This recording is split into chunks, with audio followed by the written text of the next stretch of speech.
La deuxième chose que tu dois savoir concernant la famille.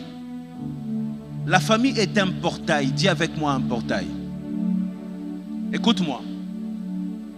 Quand tu lis le livre de Jérémie, il y a beaucoup de gens qui lisent.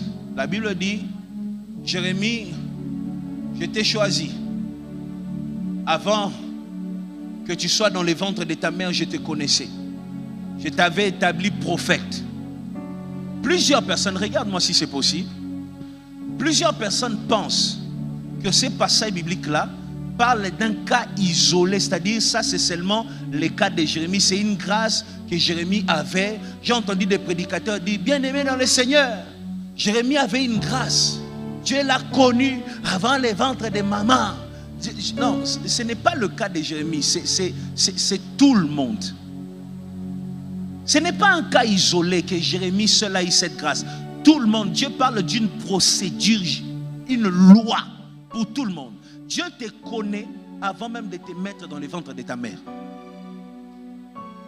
Dieu sait qui tu es. Dieu t'a même donné un nom avant que ton père et ta mère te donnent un nom. Voilà pourquoi il y a des enfants, avant leur naissance, Dieu révèle même les noms qu'il faut donner. Pourquoi? Parce que Dieu a décidé sur son identité dans l'éternité. Et Dieu ne veut pas que ça change. Voilà pourquoi avant de donner aussi de nom à vos enfants, consulte Dieu. Il ne faut pas être là, tout le monde s'appelle Naomi. Je ne sais pas, Naomi, c'est en grec, c'est en latin. C'est quoi? Moi, je connais la signification de mon nom. Toi, tu connais. Demande à quelqu'un, ton nom signifie quoi? Demande. Maman, ton nom signifie quoi? Hein? Donc, il t'a dit. Mais attends qu'il te dise, après tu tournes le regard. Ton nom signifie quoi? Ton nom. Tu vois? Moi, mon nom, c'est retiré des autres. Toi, ton nom, c'est quoi? Tu vois? Il faut savoir toutes ces choses-là. Le problème, c'est quoi? Dieu, quand il a créé, la même chose, cette chose est arrivée à Jésus. Jésus a existé avant la fondation du monde. L'agneau immolé avant la fondation du monde. Mais maintenant, il y a une chose. Jésus doit exister sur cette terre. Alors, pour qu'il existe sur terre, il faut qu'il y ait une porte officielle. La porte officielle pour exister sur terre, c'est la famille.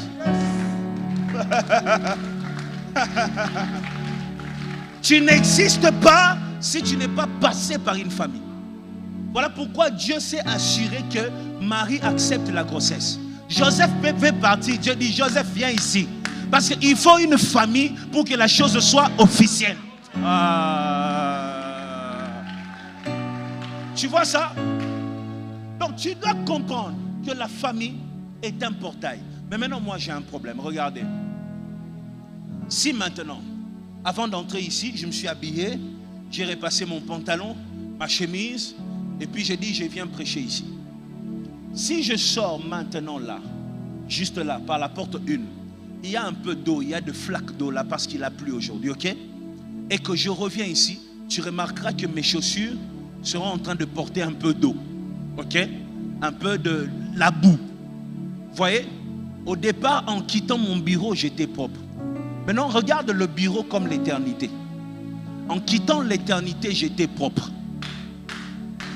Maintenant, il faut que j'entre dans le monde. Et je dois passer par une porte. La porte, c'est la famille. Le ventre de ma mère. Si cette porte est impure,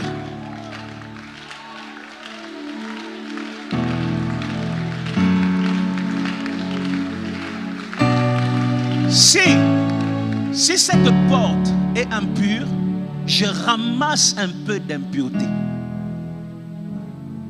Du coup, quand j'entre, je devais fonctionner dans une gloire à 80%.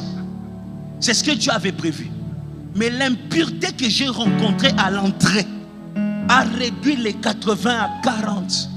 D'autres, ça réduit à 20. D'autres, ça réduit à 10. D'autres, ça réduit à 2.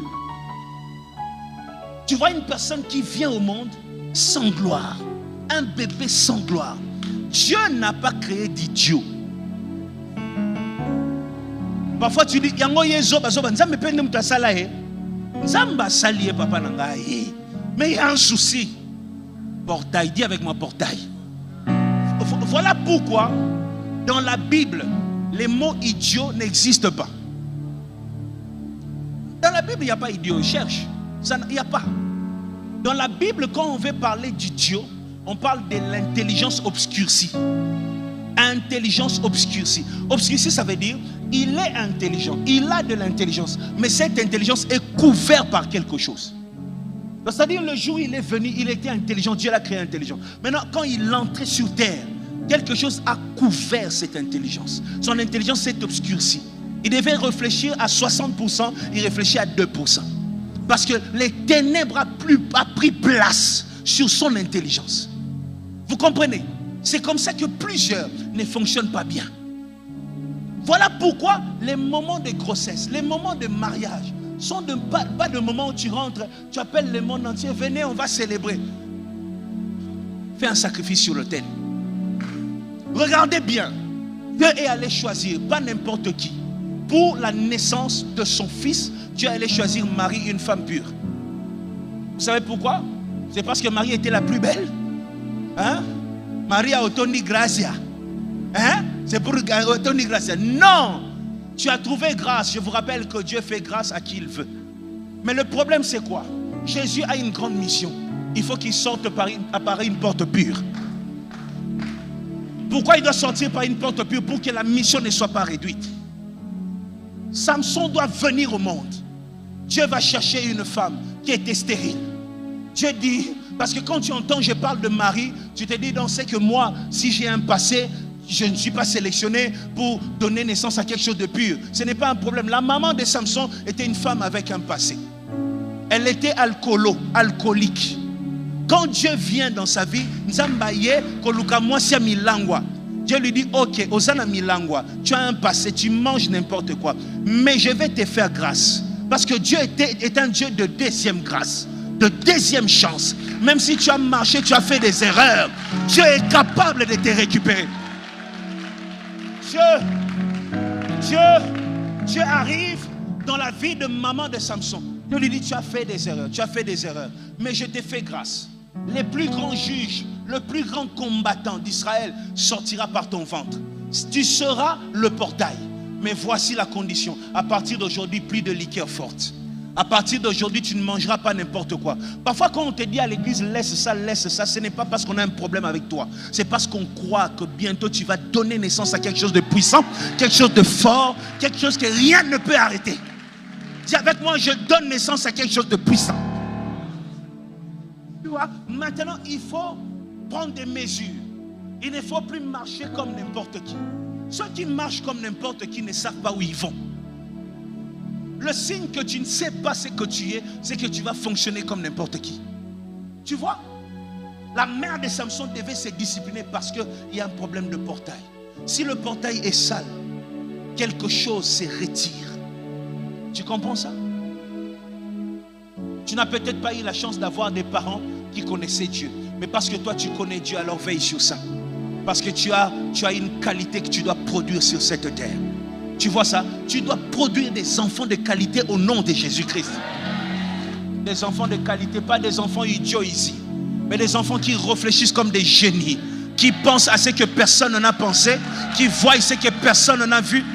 Des enfants comme ça, tu dois dire je vais produire la qualité. Dis-le. Dis à haute voix, je vais produire la qualité. Voilà pourquoi vous remarquez que beaucoup de gens, dans leurs rêves, ils voient la gloire, mais ils ne fonctionnent pas dans la gloire. C'est-à-dire ce que tu vois, c'est ce qui était prévu. Mais il y a des choses qui t'empêchent de vivre ça.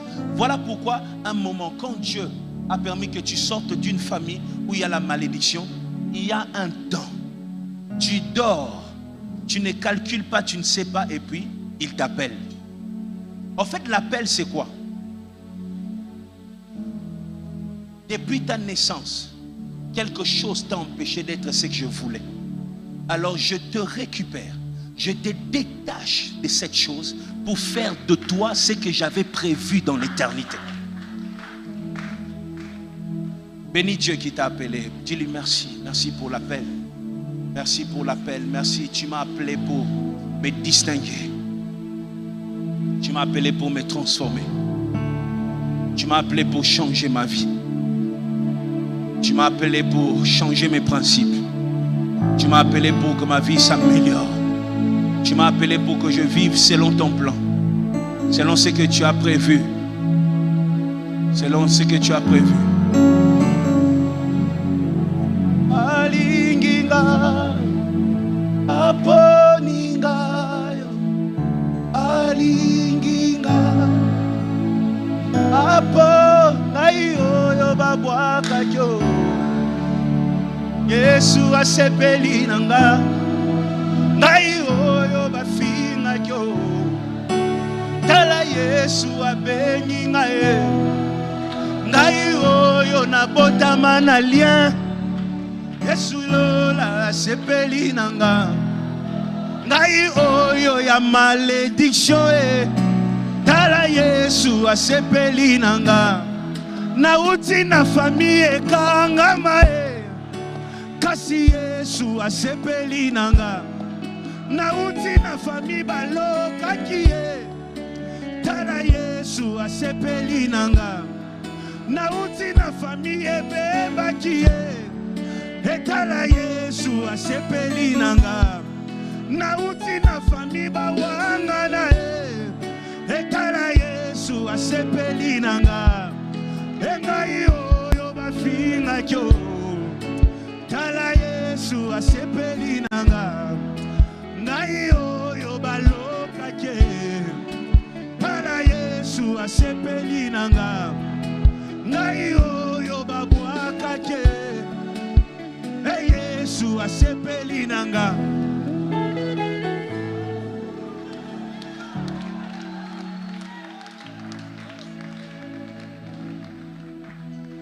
Tous les jours de ta vie, bénis Dieu pour ça. Oh, prière et amoukoussé parce que tu n'es pas reconnaissant. Il y a plein de sujets dans ta vie pour élever Dieu. Tu es entré par des portails déjà abîmés, déjà rouillés, qui t'ont sali, qui t'ont rendu impur. Et Dieu t'a appelé pour te purifier. Il t'a appelé pour t'utiliser. Il t'a appelé pour te rendre la gloire que les portails avaient retirée. Mais ce que je veux aussi dire, toi qui aspires, toi qui veux avoir des enfants, assure-toi que ton portail est purifié. Sinon tu donneras au monde des enfants qui ont des grands rêves, des grandes promesses, mais qui ne se réalisent jamais. La promesse c'est quoi? La promesse c'est simplement la révélation du projet de Dieu dans l'éternité. Ce qu'il avait prévu avant que tu existes. Il donne ça à ton esprit. Ton esprit entrevoit ce que Dieu avait prévu de faire. C'est ce que tu appelles promesse. Mais il y a plein de choses qui peuvent bloquer ça. Être parent, ce n'est pas seulement un plaisir. Ce n'est pas un honneur. Ce n'est pas seulement une fierté de dire Naza qui cite à c'est ça, qui cite à c'est ça. Naza qui cite à non, ce n'est pas ça. Être parent, c'est d'abord la responsabilité de donner au monde quelqu'un qui va prospérer, quelqu'un qui va réussir, quelqu'un que rien ne va bloquer. Et je demande à Dieu de faire de toi un portail de qualité. Je demande à Dieu de faire de toi un portail de qualité. Tes enfants ne seront pas bloqués au nom de Jésus. Tes enfants ne seront pas maudits au nom de Jésus.